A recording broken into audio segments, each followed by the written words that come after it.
একটা বানাতে লাগে আপনার 4 ঘন্টা সময়। আগে তো অনেক কিছু বানানো হতো, এখন আমি বেশি কিছু বানাই না, এই হালকা পাতলা ওই চুলো, কেরোসিন চুলো বানায় কাজ করি। এগুলোর মধ্যে আপনার পাত লাগে 4টা, টাঙ্কি, ঢাকনা, তারপর জালি, বানার, এগুলো বানাতে হয়, পাইপ বানাতে হয়, আলাদাও বানায় আনতে হয়, আবার নিজেও বানাই, মিলে জুলে আর কি। সব কারখানাতে অর্ডার দিয়ে আনি মাল, তারপর নিজের হাতের কাজ আছে, এগুলো করতে হয়। হ্যাঁ হ্যাঁ, কালি হয় না, আপনার জিনিস ভালো হয়, কাস্টমার নিয়ে ব্যবহার করে আরাম পায়, শান্তি পায়, সেই কারণে আমাদের বানানো চুলা নিয়ে যায়। অন্যগুলো তো পাইকারি কাজ করে, আর আমাদের তো মানে জুনিয়র কাজ করতে হয়, সেই কারণে কালি হয় না। বাতাস না, ওটা বানানোর মধ্যে সবকিছু। জালি আপনার চুলো জালি যদি হাত দিয়ে বানানো হয়, এটা খুব পারফেক্ট হয়, এটা সমস্যা কম হয়। আর মেশিনে জালি বানানো গুলো ওইগুলো সমস্যা হয়। জটিল বিষয় বর্তমানে জালি আর আপনার গিয়ে ওই পাইপ, এই দুইটা জিনিস বানাইতে খুব জটিল হয়, একটু কষ্ট লাগে ওইগুলা। এই যে এবার এই যে গুজা হয় কাজ করতে হয়, হ্যাঁ, তো ওই পাইপ গুলো ঠিক যদি না হয় তাহলে চুলা ভালোভাবে জ্বলবে না, আগুন লেগে যাবে, ওইটাই সমস্যা। এগুলো যে বললাম না, ওইগুলো তো মেশিনে সাপ্লাই বানানো হয়, তো মেশিনের কাজ তো মানে পাইকারি কাজ, তারা ডজন বানানো হয়, আর আমরা সারাদিনে বানাই 2টা,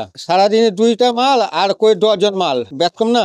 না, আমাদের এখন বর্তমানে হাতে যে কাজ আছে, আগে এইরকম ছিল, এখন এইরকমই আছে। আগে তো গ্যাস ছিল না, আগে এইগুলোই চলতো বেশি। হ্যাঁ, সেইগুলো চাহিদা আগে ভালো ছিল বেশি।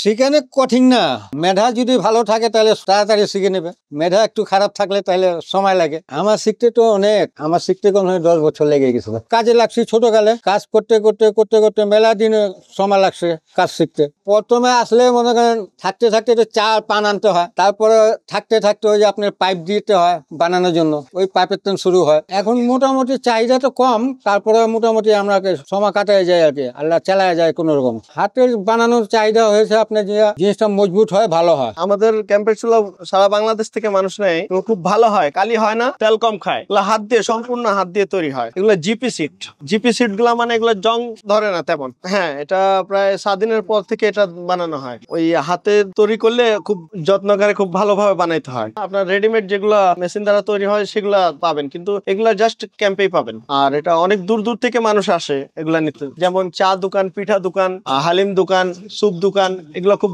নেয়, তেল কম খায়, আর প্লাস কালি হয় না, এগুলাই ওরা দেয়। কিন্তু ওরা কি করে, কোনো কিছু করে না, এমনি জাস্ট এমনি তৈরি করে এটা দিয়ে দিবে। আর আমরা এটাকে খুব গোল করি, রাউন্ড করি, তারপরে এটাকে বসাই। এটা বসতে হবে, এটা না বসলে হবে না, সমান ভাবে বসতে হবে। একটুখানি যদি গ্যাপ থাকে নিচে, তাহলে ওইখান থেকে বাতাস ঢুকবে আর কালি হবে ওইখান থেকে। ওরা একদম পাতলা সিটে তৈরি করে, এর থেকে পাতলা। আর আমরা ওদেরকেই বলি যে এই দুটা আমরা কিন্তু কোম্পানি থেকে আনি, এই দুটা আর আমাদের রড, হ্যাঁ, রড গুলা কোম্পানি থেকে আনা হয়। আর এটা আমরা বলি যে একটু মোটা দিতে হবে।